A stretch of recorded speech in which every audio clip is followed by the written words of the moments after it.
하나님의 크신 사랑과 은총이 여러분의 삶에 함께 하시기를 빕니다. 오늘은 우리 곁의 지옥, 우리 사이의 천국이라는 제목으로 함께 하나님의 말씀을 나누겠습니다. 인류는 아주 오래전부터 죽음 너머를 상상해 왔습니다.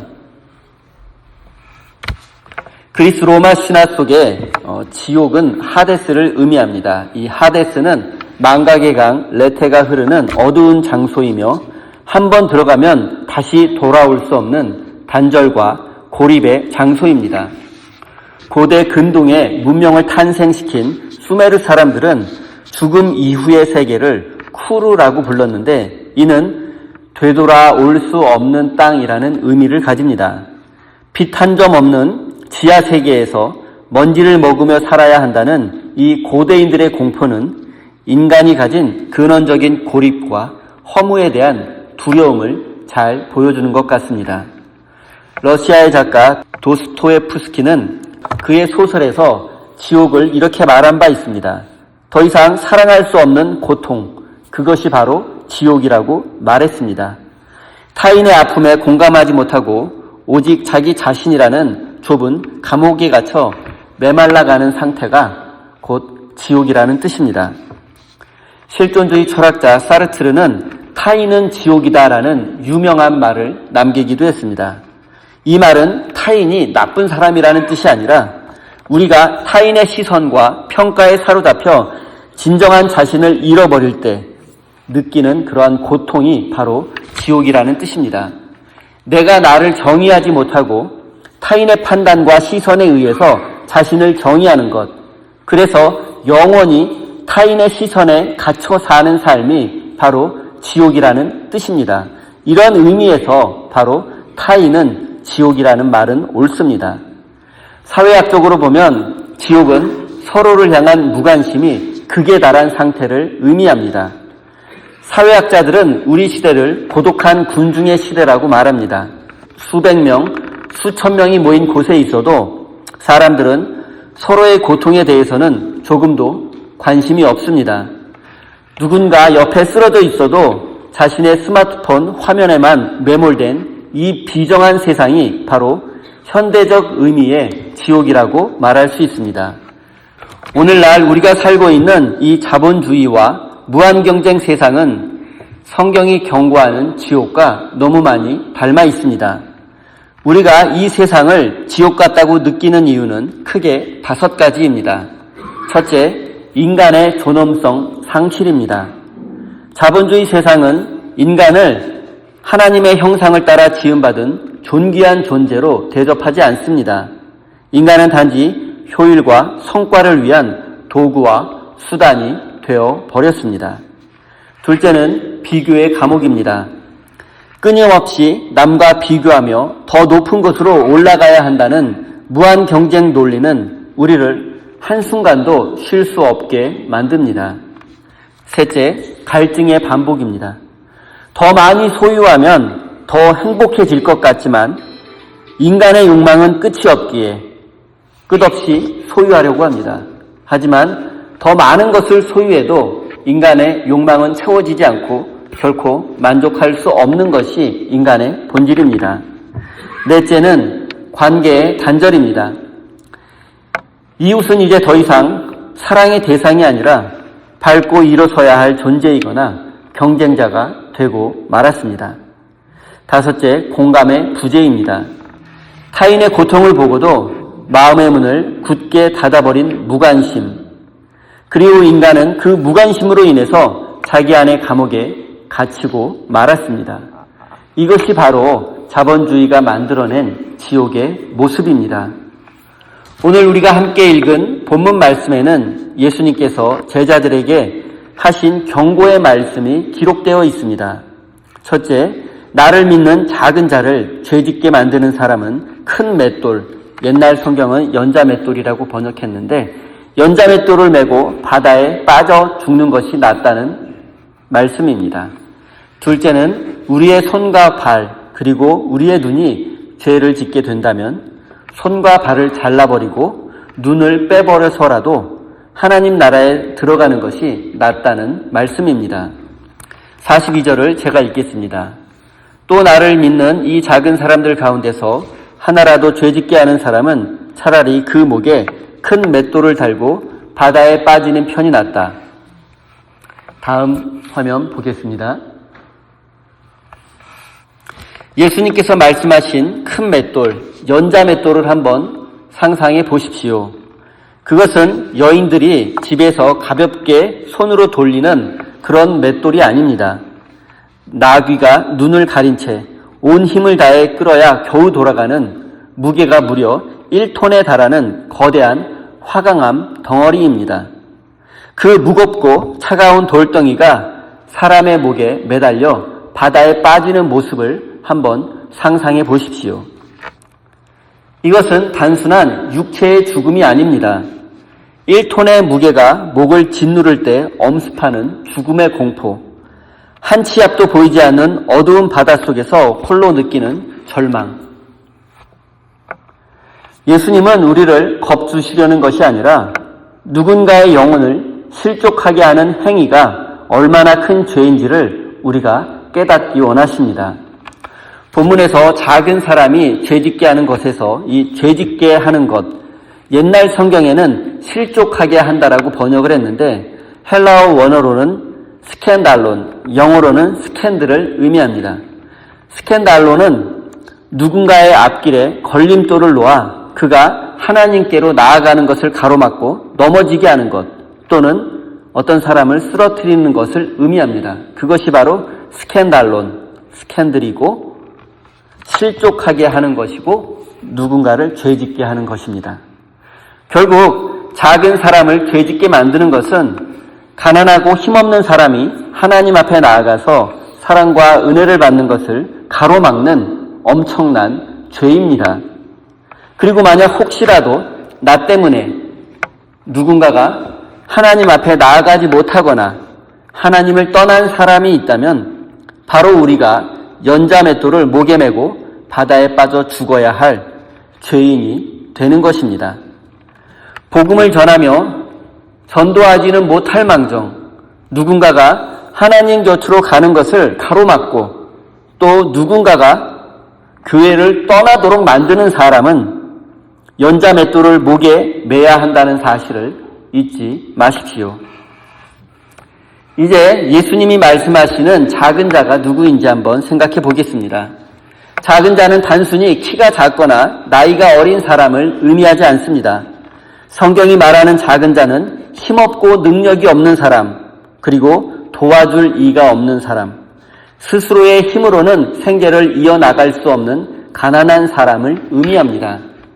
구체적으로는 무한경쟁 사회에서 도태된 사람, 노숙자와 최저임금 노동자들, 그리고 전쟁과 폭력의 희생자가 되어 모든 것을 잃어버리고 또 빼앗긴 자들, 이 모든 사람들이 우리가 보듬어야 할 이 세상의 작은 자들입니다.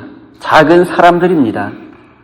우리는 항상 세상의 높은 곳을 바라보며 살고 있지만 정작 우리 주님은 세상의 낮은 곳에서 고통받으며 신음하는 자들을 바라보고 계신다는 사실을 잊지 말아야 합니다. 이 시대의 작은 자들은 우리 멀리 있지 않고 우리의 가까운 곳에서 신음하며 지금도 하나님의 은혜만을 간절히 기다리고 있다는 사실을 우리가 잊지 말아야 합니다. 이제 생각해 볼 것은 우리가 이 시대의 작은 자들을 어떻게 대해 왔는가? 우리는 이 사회의 작은 사람들을 향해서 게으르고 노력이 부족하다고 모든 게 자업자득이라고 생각한 적이 있지 않습니까? 자본주의 논리를 교회 안에도 적용해서 성공한 자를 높여주고 실패한 자를 은근히 무시한 적이 있지는 않습니까? 전쟁과 폭력에 희생당해 모든 것을 빼앗긴 사람들을 향해서 나와는 관계없는 일이라며 어쩔 수 없는 희생이라고 생각하고 외면하지는 않으셨습니까? 우리가 정말 이렇게 이 시대의 작은 사람들을 이렇게 대해왔다면 언젠가 우리도 그들처럼 이 시대의 작은 사람이 될 수도 있다는 사실을 잊지 마십시오. 그리고 어쩌면 우리는 이미 이 시대의 작은 자로, 이 시대의 작은 사람으로 살고 있는지도 모르겠습니다. 거듭된 실패에 자존감이 낮아졌고 차별과 외면 속에서 내세울 곳 하나 없는 초라한 모습으로 우리는 살고 있는지도 모릅니다. 경제적 어려움과 사회적 무관심의 그늘에서 깊은 상처를 간직한 채 신음하는 가엾은 영혼이 어쩌면 우리일지 모릅니다. 우리는 그동안 하나님의 은혜 없이는 단 한순간도 살 수 없는 존재임을 잊은 채 나 혼자의 힘으로 얼마든지 잘 살 수 있다는 착각과 오만함에 빠져 있지는 않았습니까? 혹시 우리에게 이런 모습이 조금이라도 존재한다면 우리야말로 하나님의 은혜가 필요한 이 시대의 가장 작은 사람일 것입니다. 사랑하는 성도 여러분, 바로 우리가 이 시대의 가장 작은 사람이라는 사실을 깨달으시기 바랍니다. 우리가 자랑할 것이 없고 또 의지할 데도 없고 작고 연약한 사람이라는 것을 인정할 때 비로소 하나님의 은혜가 우리 삶에 시작될 것입니다. 이 깨달음이 우리를 하나님께 한 걸음 더 인도할 것입니다. 이제 계속되는 예수님의 경고의 말씀을 살펴보겠습니다. 예수님은 내 손이 너를 죄짓게 하거든 그것을 찍어버려라. 그리고 내 발이 너를 죄짓게 하거든 그것을 찍어버려라. 또 내 눈이 너를 죄짓게 하거든 그것을 빼버려라. 내가 두 눈을 가지고 지옥에 들어가는 것보다 차라리 한 눈으로 하나님 나라에 들어가는 것이 낫다. 손이 죄를 짓게 하거든 손을 잘라버리고, 발이 죄를 짓거든 발을 잘라버리고, 눈이 죄를 짓거든 눈을 빼내라는 이 너무나 자극적이고 끔찍한 경고의 말씀입니다. 이 말씀은 너무나 잔인해서 예수님의 말씀이 맞나라는 의심이 들기까지 합니다. 저는 가끔 예수천당, 불신지옥과 같은 근본주의적이며 맹목적인 믿음으로 무장하여 성경의 내용을 글자 그대로, 문자 그대로 믿어야 한다고 주장하는 분들을 만나곤 합니다.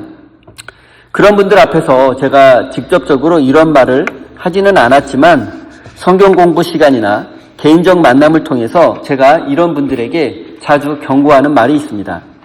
그것은 성경을 글자 그대로 믿으신다면 여러분의 손과 발이 죄를 짓거든 손과 발을 잘라버리시고, 여러분의 눈이 범죄하거든 눈을 뽑아버리십시오라고 말씀을 드립니다.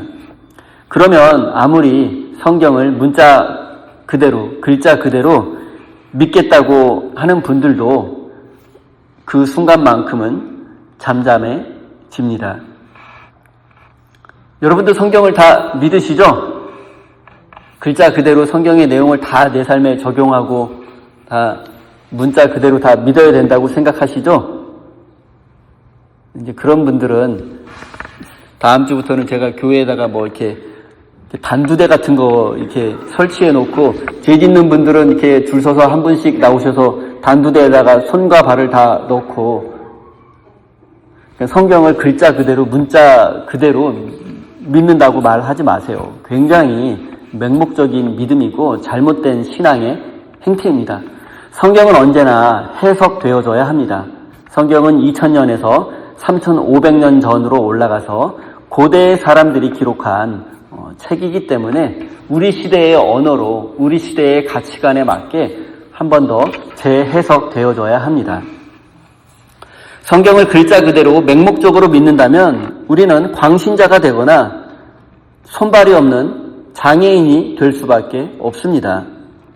성경은 우리가 공부하고 연구하고 또 기도하고 묵상한 후에 그 속에 담긴 하나님의 뜻을 해석하고 깨달아야 하는 책이지 맹목적으로 글자 그대로 믿어야 하는 책이 결코 아닙니다. 이제 손과 발을 잘라버리라는 예수님의 말씀이 무엇을 의미하는지 생각해보고 해석해 보겠습니다. 우리가 정말로 예수님의 말씀을 글자 그대로 믿고 그 말씀에 순종한다면, 그래서 손과 발과 눈을 모두 제거하고 빼버려야 한다면, 오늘날 교회에는 신체가 건강한 사람은 단 한 사람도 없을 것이며 모든 교인은 신체 장애인이 될 수밖에 없습니다. 그런데 예수님은 우리를 신체 장애인으로 만들려고 이런 말씀을 하신 것이 아닙니다.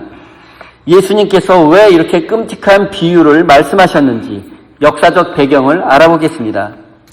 고대 유대 사회와 고대 근동 지역에서는 손과 발과 같은 인간의 신체의 각 부분은 단순한 인간의 몸이 아니라 그 사람의 인격과 인간의 존재 그 자체를 상징했습니다. 특히 당시에는 물건을 훔친 사람의 손을 자르거나 간음한 사람의 눈을 뽑아버리는 것과 같은 물리적 형벌이 실제로 존재했습니다. 그러나 예수님은 이런 잔인한 형벌을 말씀하시는 것이 아닙니다. 예수님 당시 랍비들은 어떤 중요한 사실이나 진리의 중요성을 강조하기 위해서 극단적인 대조의 방법을 사용하기도 했습니다.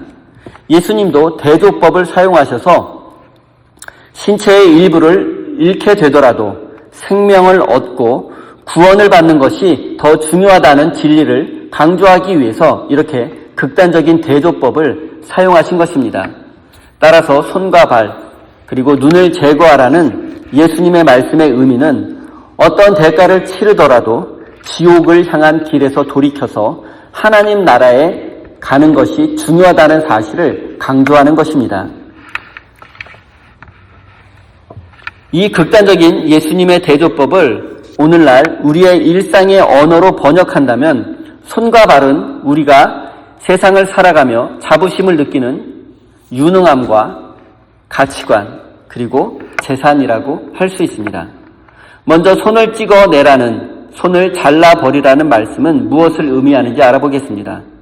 고대 유대인들에게 손은 능력과 성취, 성공을 의미했습니다.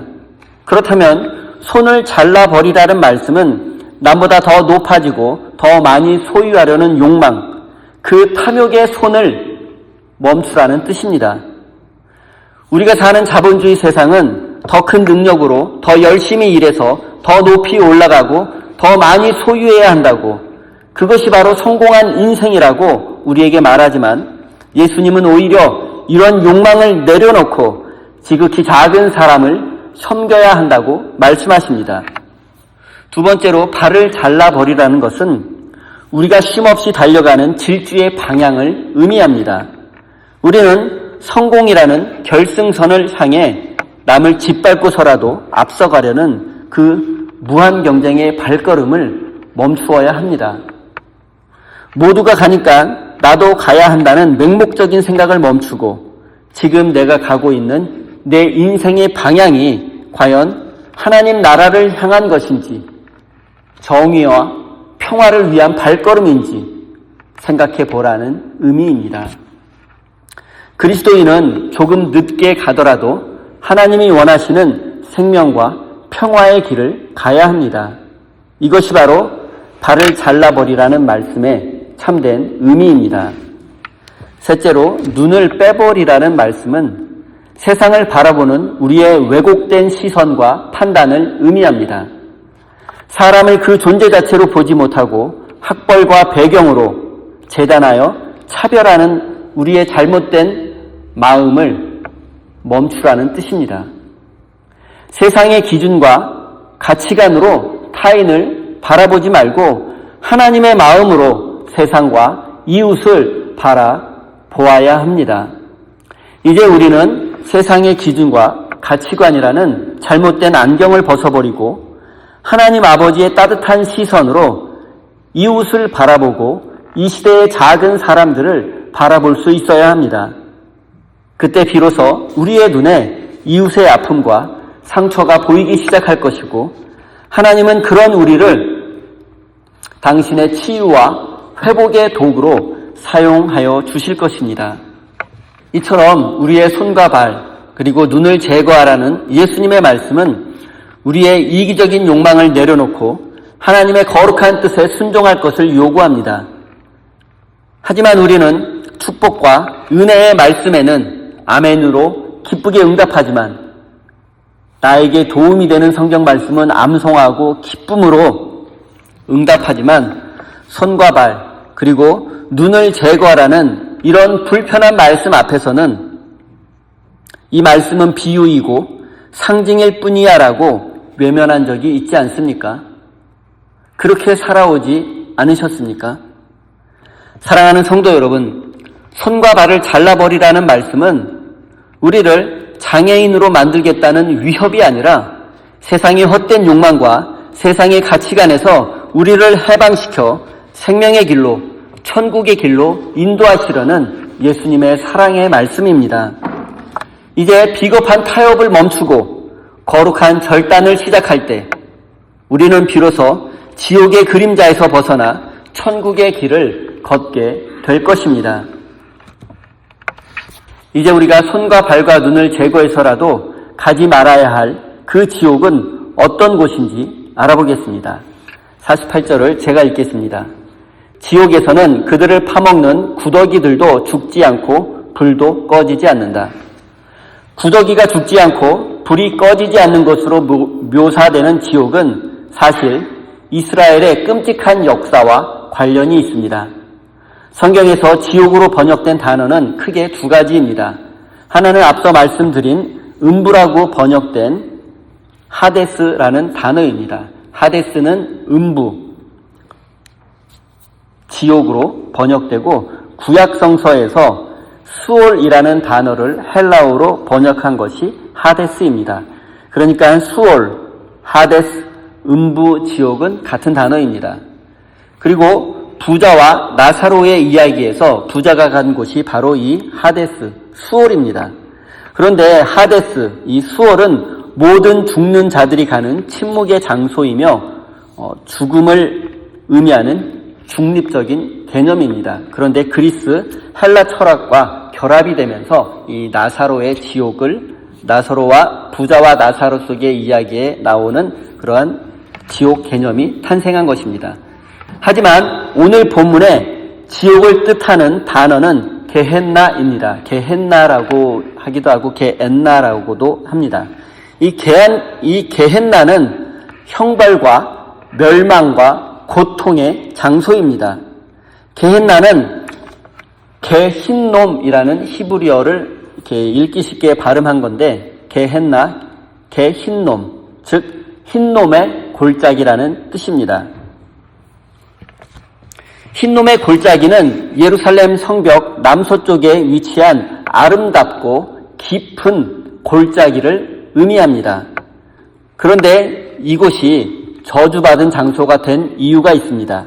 이곳에서 가나안 사람들이 섬기는 몰렉 신의 제사가 행해졌기 때문입니다. 몰렉 신의 제사의 핵심은 살아있는 사람을 희생 제물로 바치는 것입니다. 특별히 몰렉 신에게는 자신의 살아있는 아들과 딸을 희생 제물로 바쳤습니다. 자신의 아들과 딸을 죽여서 몰렉 신에게 제물로 바치면 몰렉 신이 축복해 준다는 미신이 고대 가나안 사람들에게 있었습니다. 그리고 이 고대 가나안 사람들의 몰렉 신앙이 고대 이스라엘 사람들에게도 전해졌고 이스라엘 사람들 가운데에서 몰렉 신을 섬기며 자신의 아들과 딸을 몰렉 신에게 희생 제물로 바치는 사람들이 있었습니다. 나중에 요시야 왕이 종교 개혁을 선포하고 비로소 인신 제사는 멈추어졌지만 이 흰놈의 골짜기는 부정한 곳으로 더러운 곳으로 저주받은 곳으로 이미 낙인 찍히고 말았습니다. 그리고 다시 이곳에서 인신 제사를 드리지 못하도록 유대 사람들은 이곳에 쓰레기를 버리고 죽은 짐승의 사체를 불태우는 장소로 사용했습니다. 그리고 자연스럽게 시간이 흐르면서 이곳은 예루살렘의 온갖 쓰레기와 사람과 짐승의 사체 그리고 죄수들의 시체를 버리고 불태우는 곳이 되었습니다. 그래서 이곳 흰놈의 골짜기에서는 시체를 태우는 불길과 또 전염병을 막기 위해 쓰레기를 불태우는 그 불길이 1년 내내 치솟았고 썩어가는 시체에는 구더기가 들끓었습니다. 예수님께서 지옥은 구더기도 죽지 않고 불도 꺼지지 않는다고 말씀하셨는데 바로 이 지옥의 표상이 흰놈의 골짜기이며 사람들은 이곳을 게헨나라고 불렀고 그래서 자연스럽게 흰놈의 골짜기 게헨나는 지옥의 대명사가 되었습니다. 다음 화면 보겠습니다. 그리고 우리가 이것과 관련해서 기억해야 할 예수님의 말씀은 누가복음에 기록된 하나님의 나라는 여기 있다 저기 있다 못하리니 하나님의 나라는 너희 안에 있느니라 라는 말씀입니다. 누가복음 17장 말씀입니다. 이 말씀대로라면 우리는 지옥도 이렇게 표현할 수 있습니다. 지옥은 여기 있다 저기 있다 못하리니 지옥은 이미 너희 안에 있느니라. 지옥은 이미 너희 사이에 있느니라. 지옥은 나와 너 사이에 있느니라 라고 말할 수 있습니다. 성경이 말하는 지옥은 우리가 죽은 후에 가는 어떤 고통스러운 장소만을 의미하지 않습니다. 우리가 돈과 성공을 위해서 몰래 신에게 우리의 양심을 제물로 바칠 때 우리의 마음은 이미 흰놈의 골짜기이며 게헨나이며 지옥입니다. 우리가 무심코 던진 말 한마디가 누군가에게 연자맷돌이 되어 그를 절망의 바다로 밀어 넣을 수도 있습니다. 우리가 서로를 향해 쌓아 올린 보이지 않는 벽, 그 단절된 관계 속에서 지옥은 이미 시작되었습니다. 다음 그림 보겠습니다. 하지만 우리에게 소망은 있습니다. 예수 그리스도는 그 지옥 같은 우리 삶의 흰놈의 골짜기에 찾아오셨습니다. 주님은 우리가 지옥의 한복판에서 신음할 때 외면하지 않으시고 우리를 찾아오셨습니다. 예수님은 십자가에서 죽은 후 3일 동안 게헨나에 계셨고 마침내 죽음의 권세를 깨뜨리셨고 부활하셔서 우리를 찾아오셨습니다. 믿음으로 사는 우리 그리스도인들도 때로는 희망이 없는 절망적인 상황에 빠지기도 합니다. 때로 우리의 삶이 흰놈의 골짜기처럼 저주받은 것처럼 느껴질 때도 있습니다. 하지만 사망 권세를 깨뜨리고 부활하신 우리 주님은 우리 곁에 오셔서 우리를 위로하시고 천국의 삶으로 인도하여 주실 것입니다. 이것이 바로 우리가 지옥 같은 삶에서도 포기하지 않을 수 있는 희망의 근거입니다. 사랑하는 성도 여러분, 이제 우리 안에 몰렉이라는 우상을 부수고 흰놈의 골짜기에도 하나님의 사랑과 평화가 넘쳐나기를 기도해야 합니다. 게헨나 흰놈의 골짜기를 만드는 자가 아니라 그곳을 하나님의 나라로 변화시키는 사람이 되어야 합니다. 사랑하는 우리 세임교회 성도 여러분, 이제 더 이상 죽음과 지옥을 두려워하지 마십시오. 그 대신 사랑과 정의로 다스려지는 하나님의 나라를 꿈꾸고 그곳을 향해 걸어가십시오. 그리고 이 세상에서 가장 작은 사람에게까지 그의 천국이 되어 주십시오. 그럴 때 비로소 우리는 이 세상과 죽음 이후에도 하나님과 동행하는 천국의 삶을 누리게 될 것입니다. 여러분의 모든 삶의 자리에 천국의 소망과 기쁨이 충만하시기를 예수님의 이름으로 기도드립니다. 기도하겠습니다. 사랑의 하나님, 지금까지 우리는 이름 없는 작은 사람을 섬기기보다 무한 경쟁의 논리에 매몰되어 그들을 딛고 올라서는 것이 성공이라고 믿으며 살아왔습니다. 누군가에게 디딤돌이 되어주기보다는 무거운 연자맷돌이 되어 그들의 영혼을 침몰시켰던 우리의 무관심과 믿음 없음을 불쌍히 여겨 주십시오. 주님, 우리의 손과 발 그리고 눈을 빼내라는 말씀은 위협이 아니라 우리를 참 생명으로 이끄시려는 주님의 사랑이었음을 깨닫습니다. 이제 우리가 움켜쥐려 했던 탐욕의 손을 펴게 하시고 남을 짓밟으려 했던 발걸음을 멈추고 차별과 편견으로 가득했던 우리의 눈을 씻어 주십시오. 하나님 나라가 우리 사이에 있듯 우리가 사랑을 거부하고 신앙 양심을 우상의 제물로 바칠 때 우리의 삶이 게헨나가 될 수 있음을, 지옥으로 변할 수 있음을 깨닫게 됩니다. 그러나 우리에게 소망은 주님께서 바로 그 지옥 같은 우리의 삶의 한복판에 찾아오신 사건입니다. 이제 우리 안에 몰래 우상을 부수고 서로를 환대하며 하나님 나라의 일꾼이 되어 천국의 삶을 누릴 수 있도록 인도해 주십시오. 사랑의 하나님, 이 시간 우리 성도들이 마음과 정성을 다해 예물을 올려드립니다. 이 예물에는 우리의 삶의 주인이 오직 하나님이심을 고백하는 믿음까지 담겨 있습니다. 우리가 움켜쥐려 했던 탐욕의 손을 펴서 드리는 이 예물이 이 세상의 작은 자들의 눈물을 닦아주고 깨어진 관계를 회복하며 이 땅에 하나님의 나라를 이루어가는 거룩한 통로로 쓰임받게 해주십시오. 우리 성도들이 자본주의의 노예가 아닌 생명의 청지기가 되게 하여 주시고 저들의 삶에 하나님의 은혜를 넘치도록 부어주십시오.